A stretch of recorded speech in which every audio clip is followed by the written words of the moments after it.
오늘 하루도 수고 많으셨습니다. 대박천국 일부 신군입니다. 안녕하세요. 장희선입니다. 네, 25년 1월 시장이 조금씩 안정을 찾아가면서 네. 상승 흐름이 좀 이어지는 듯한 모습 나와주고 있습니다. 맞습니다. 이 1월 효과가 진짜 효과가 좋은 건지 거래대금도 좀 늘고 있고 수급도 들어오고 있는데요. 네.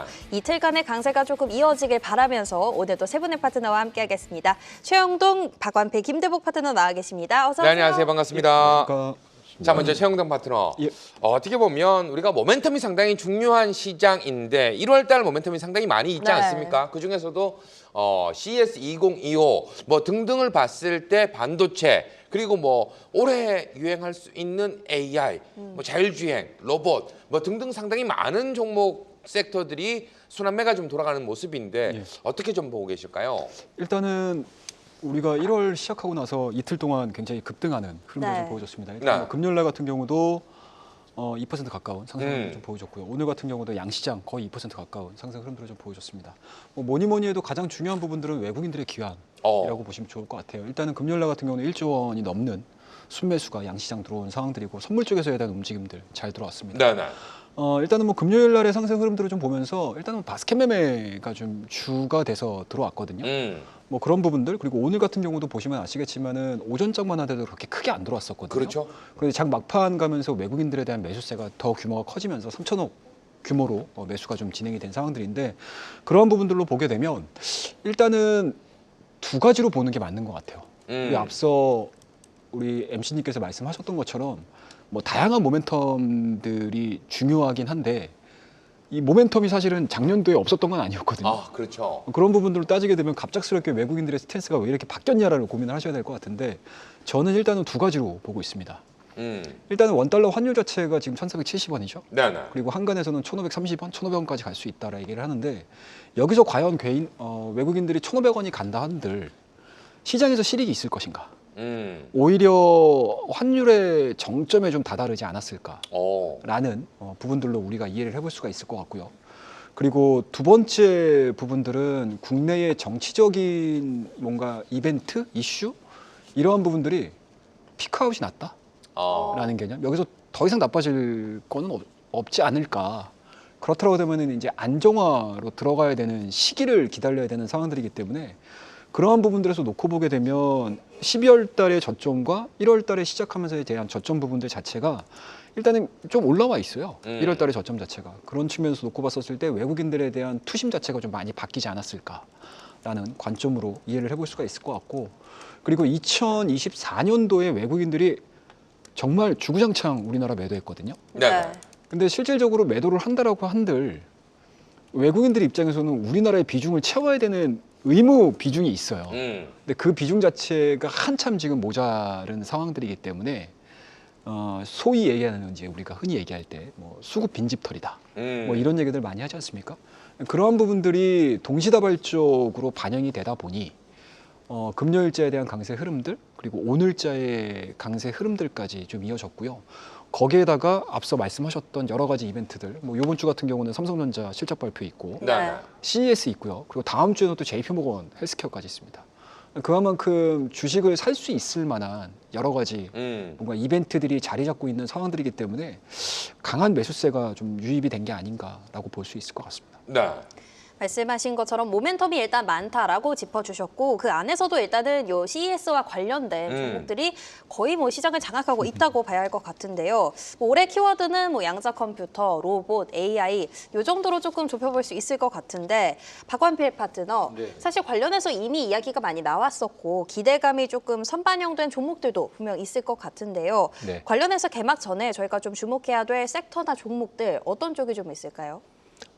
지난번에 이제 이 연휴 뭐 새해 이렇게 들어가기 전에 일단 ASIC 부분을 좀 자주 말씀을 드린 바가 있습니다. 네. 그러니까 이제 주문형 반도체 관련된 이야기인데 시장 자체가 뭐 그동안에는 이제 그 브로드컴이라든가 또 마블 테크놀로지 또 AI 칩과 같은 이러한 이제 그 칩 설계 업체들이 이 지금 애플이라든가 또 구글이나 이런 쪽 앞으로 ASIC 주문형 칩이 필요한 회사들과 협업을 통해서 나름대로 이제 그 시장을 만들어가는 이 초기 국면인데 특히 이번에 애플의 AI 인텔리전스가 이제 이 네. 브로드컴과 협업하면서 확장되는 부분이었거든요. 근데 이 지금 엔비디아도 우리가 GPU만 하겠냐? 우리도 이제는 ASIC 한다.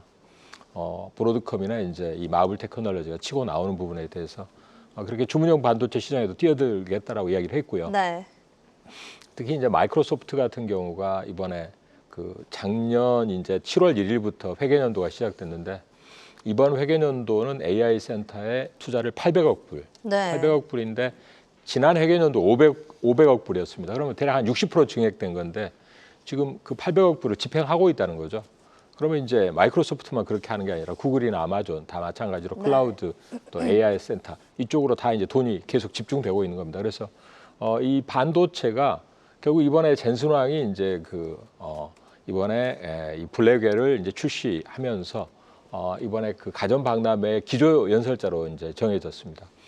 블랙웰에 대한 자신감을 표명할 뿐만 아니라 뭐 앞으로 GPU의 이제 차세대 모델인 루빈이라든가 또 뭐 여러 가지 이제 로봇에 대한 뭐 플랫폼 또 뭐 여러 가지 이제 이런 쪽도 있겠지만은 ASIC까지도 거론할 수 있고 여기에 참석한 이제 SK 하이닉스의 최태원 회장과도 회동해서 네. 뭐 16단짜리 이야기 나오니까 이게 지금 원래 이 지금 젠슨왕이 등장해서 강하게 한번 언급을 하고 나면 뭐 반도체는 뭐 어김없이 올라왔었거든요. 그래서 제가 이제 이번에 뭐 두 가지 종목을 봐야 된다. 미국에서는 테슬라하고 엔비디아. 네. 여기 잠깐 여기서 반전율로 한번 차트를 잡아서 보면서 말씀드리겠습니다. 네. 조정이 대략 끝났습니다. 지금 엔비디아도.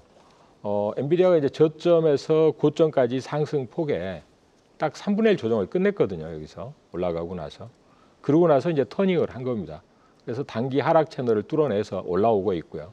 그다음에 테슬라 같은 경우에도 정확하게 이제 이 지금 그동안의 상승폭의 3분의 1 조정점에서 이제 터닝을 했어요. 제가 이제 이렇게 여기죠. 370달러. 그러니까 이 지금 강세의 주도 흐름을 만들어내는 종목들의 특징은 그동안의 5파의 조정에 3분의 1 조정에서 터닝을 합니다. 이미 이제 바닥 잡고 터닝을 했는데 이 테슬라와 엔비디아를 축으로 하는 이 밸류 체인을 주목을 해야 되는데 그 중에서 이제 오늘은 엔비디아의 밸류 체인과 함께 주가가 이제 많이 움직였고요.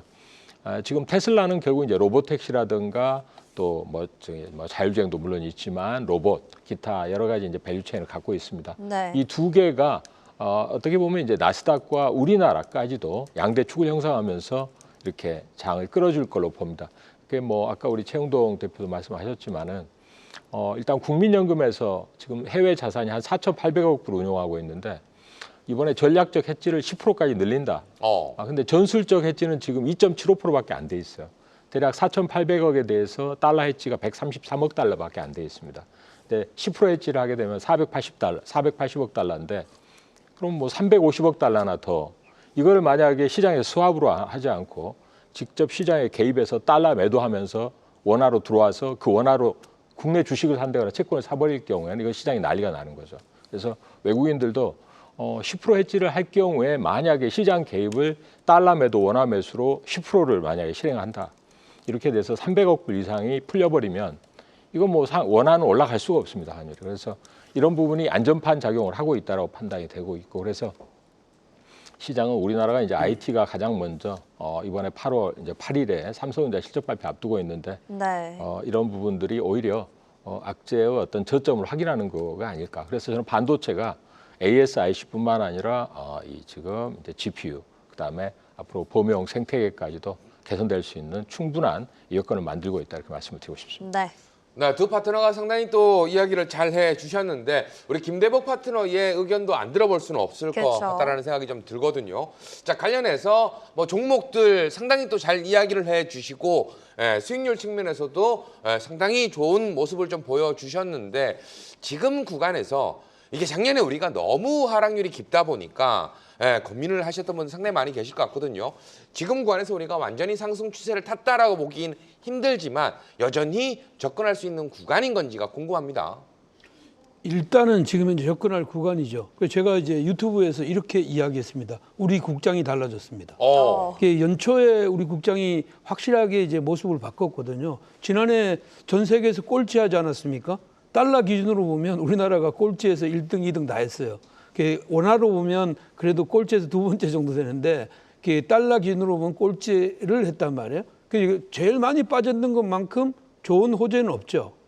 근데 이제 오늘 지금 현재 시장의 주제는 뭐냐면 그 CS25에 우리가 뭘 해야 될까 이건데 기본적으로 큰 틀을 바꾸는 것을 생각해야 돼요. 지금 미국 시장이 바뀐 게 뭐냐면 그 이제 피그니 세븐 이제 그 이쪽에 세븐에서 이제 배트맨으로 바뀌었거든요. 그 맨 앞에 배트맨의 B가 이제 브로드컴이 앞으로 나왔다는 거예요. 그러면 이 시장 흐름은 이게 엔비디아를 주축으로 그리고 테슬라를 주축으로 가던 게 브로드컴이 나와서 뭔가를 새롭게 하니까 엔비디아도 뭔가 지금까지 어떤 GPU만 팔아서 안 되겠구나. 맞춤형 우리 그 맞춤형 이런 소프트웨어도 팔겠다 이런 얘기를 했고 네. 아마 이번에 CS25에서 분명히 젠슨왕이 이야기할 것 같아요. 어떤 얘기를 할 것 같다면 앞으로 먹거리를 이렇게 얘기하는데 먹거리가 이제 앞으로 드론이나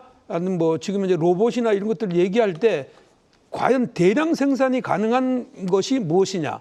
이제 소량 생산하는 것보다 대량 생산하는 것을 원하는 것을 하면 아무래도 이것은 이제 로봇의 가능성이 굉장히 높고 네. 그래서 이번에 그 젠슨 황이 이야기하는 그 잭슨 그 토로라는 이 소형 이제 컴퓨터를 내놨는데 이게 주로 이제 로봇용의 로봇용의 소형 컴퓨터이거든요. 그래서 이거에 대한 어떤 수요도 굉장히 있다 이렇게 보겠고 우리나라의 이제 HBM 최강자라고 할 수 있는 SK 하이닉스가 이번에 이제 16단을 내놓는다고 하니까 아무래도 26단에 대한 기대감이 굉장히 크냐. 그러니까 그렇게 봐서 하이닉스가 강하게 올라왔다 이렇게 보는데 하이닉스가 지금 현재 최고의 실적 그러니까 7조 가까운 실적을 내놓았음에도 불구하고 이제 저점에 근접해 있다가 연초 지금 현재 딱 이틀 올라와 가지고 그 20만 원대에 딱 근접했다는 점을 감안하면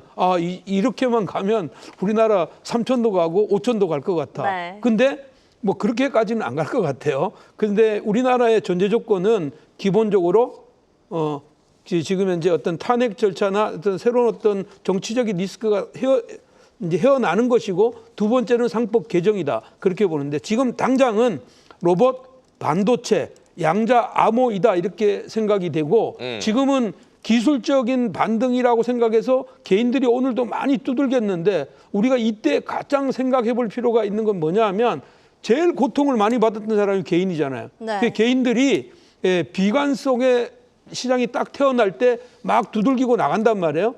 이거 더 떨어질 거라고 생각하고 나가는데 그것을 먹고 회의 속에 잘하는 게 시장이라고 보면 지금은 이제 회의 속에 잘한다. 우리 국장이 달라졌고 지금은 이제 하나 둘 해서 뭐 이제 내일이나 모레 정도 가면 아마 이제 재료들이 앞에 있는 것들은 꺾이고 뒤에 안 올라갔던 것들은 다시 올라오는 이런 흐름인데 네. 자세히 보면 이제 지난해 말에 강하게 올랐던 조선섹터나 지난해 말에 강하게 올랐던 전선, 전력, 기기 이런 쪽은 내렸거든요. 그래서 얘가 먼저 지금 올라오는 반도체나 이런 쪽에는 로봇이 약간 숨쉬고 내려올 때 이쪽이 다시 올라오는 이런 흐름들로 순환매가 가면서 지수는 아주 강하게 올라갈 것 같아 이렇게 보니까 저는 지금까지 고통받았으면 이제 살아있는 자의 어떤 축제를 느껴야 된다. 네. 그래서 뭐 여기 주식시장에서 어차피 승자가 독식하는 이장이라면 내가 지금 살아있으니까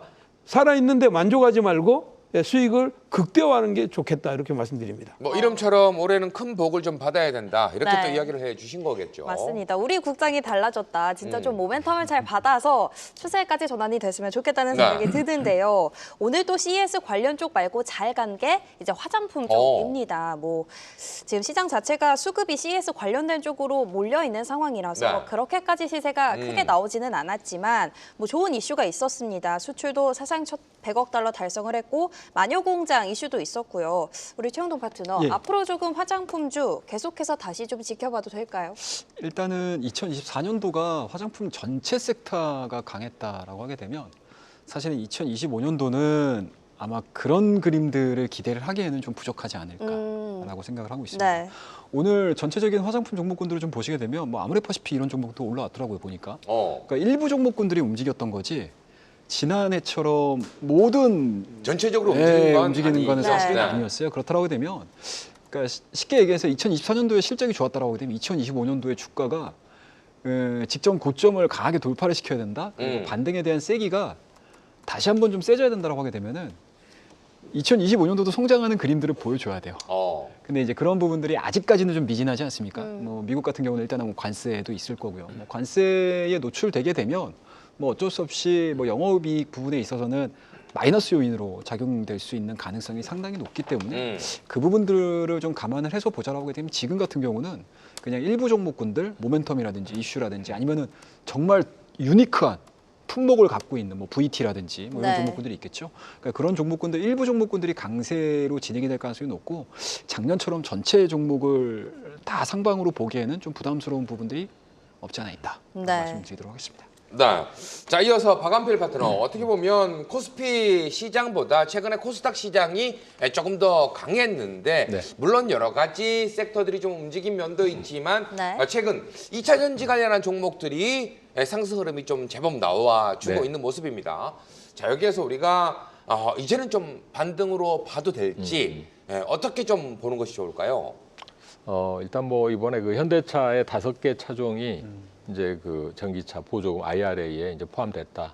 그리고 또 역시 이제 이 중국에서 이 지금 배터리와 관련된 기술 이제 해외 쪽에 수출해서 뭐 CATL이 미국의 자동차 회사들과 손잡고 미국에다 공장을 일본 자본을 이용해서 짓는다. 뭐 이런 이제 협업 관계들을 일단 중국에서 자체적으로 기분 나빠하면서 규제한다. 함부로 하지 마라 이제 이렇게 함에 따라서 우리나라가 조금 중기적으로 그런 규제에 따라서 한국 기업들이 오히려 이제 이렇게 기술적으로 미국이나 유럽 쪽에 더 침투할 수 있는 중장기적인 모멘텀이 생기지 않았나 이런 이제 이야기도 나오고 있습니다. 그리고 리비안 같은 경우가 이제 그 4분기 인도 대수가 14,000대, 그러니까 대략 한 13,400대 이상인데 좀 많이 나왔죠. 그래서 한 20% 이상 상승하는 모습 이런 게 이제 전체적으로 뭐 윤곽으로 좀 상승세에 영향을 준 것 같습니다. 제가 보기에는 뭐 트럼프 당선자가 이제 취임하면은 네. 전기차에 대해서는 뭐 보조금을 일단은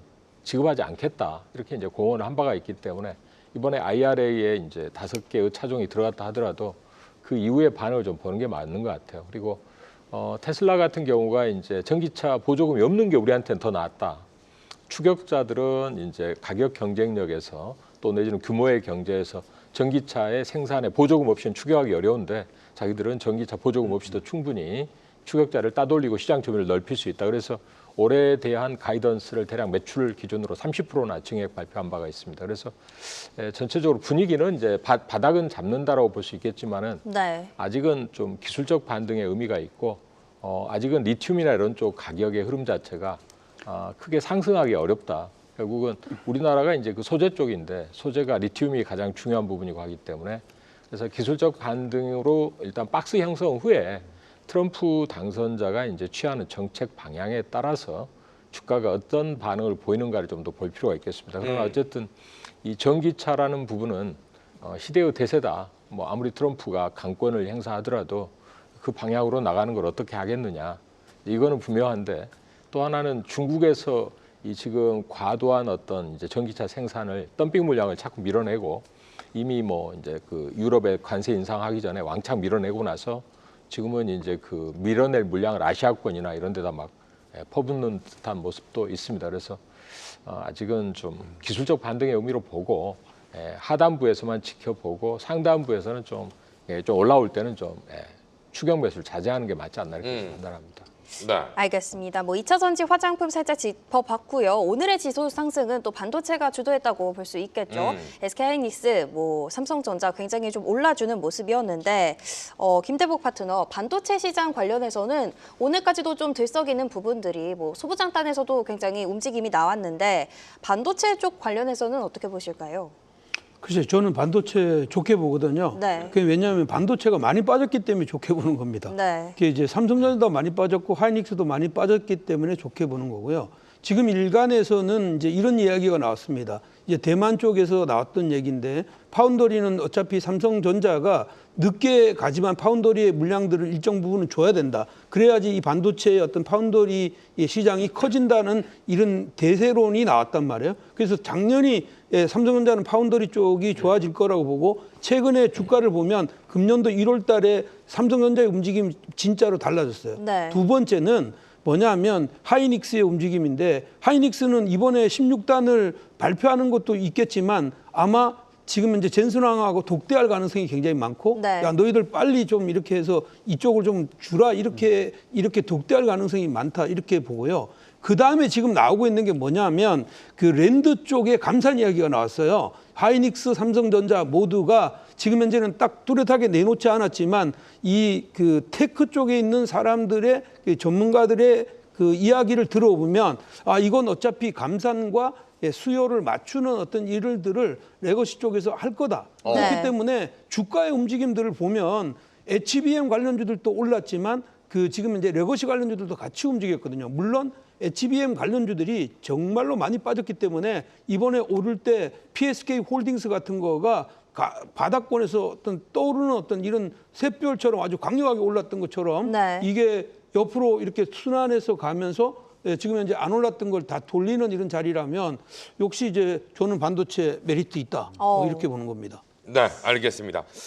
최영동 파트너 짧게 하나만 좀 여쭤보도록 하겠습니다. 네. 오늘 뭐 시장에 접근하신 분들이라면 다음 주에 있을 이제 JP모건 헬스케어도 뭐 아는 종목들을 좀 보게 되겠지만 네. 중국에서 나온 이제 또 전염병 이야기가 예. 여러 가지 매스컴을 통해서도 그렇고 종목들도 이제 뭐 상한가들이 진입하는 종목들도 나오다 보니까 또 걱정을 많이 하시는 것 같더라고요. 자, 관련해서 단기 이슈로 좀 마무리가 될 것 같으세요? 아니면 조금 지속될 것 같으세요? 뭐 어떻게 뭐 팬데믹 쪽으로 갈지 여부는 뭐 저도 잘 모르긴 하겠지만 일단은 뭐 시장에서에 대한 반응 자체는 일단 뭐 변동성이 꽤 나오는 것 같더라고요. 네, 네. 지난주 금요일서부터 빠르게 좀 움직였었던 흐름이었고 오늘 같은 경우도 일부 또 진단키트 관련 종목군들은 좀 움직이는 그런 움직임들을 좀 보여줬었는데 일단은 뭐 시장은 뭐 어쩔 수 없습니다. 뭐 이렇게 이제 이슈라든지 모멘텀들이 나왔었을 때 거기에 상응하는 종목군들, 대응할 수 있는 종목군들이 좀 나온다라고 하게 되면 정말 하이에나 같은 네. 그런 자금들이 들어갈 수밖에 없는 상황들이기 때문에 그리고 지금 같은 경우는 어떻게 보면은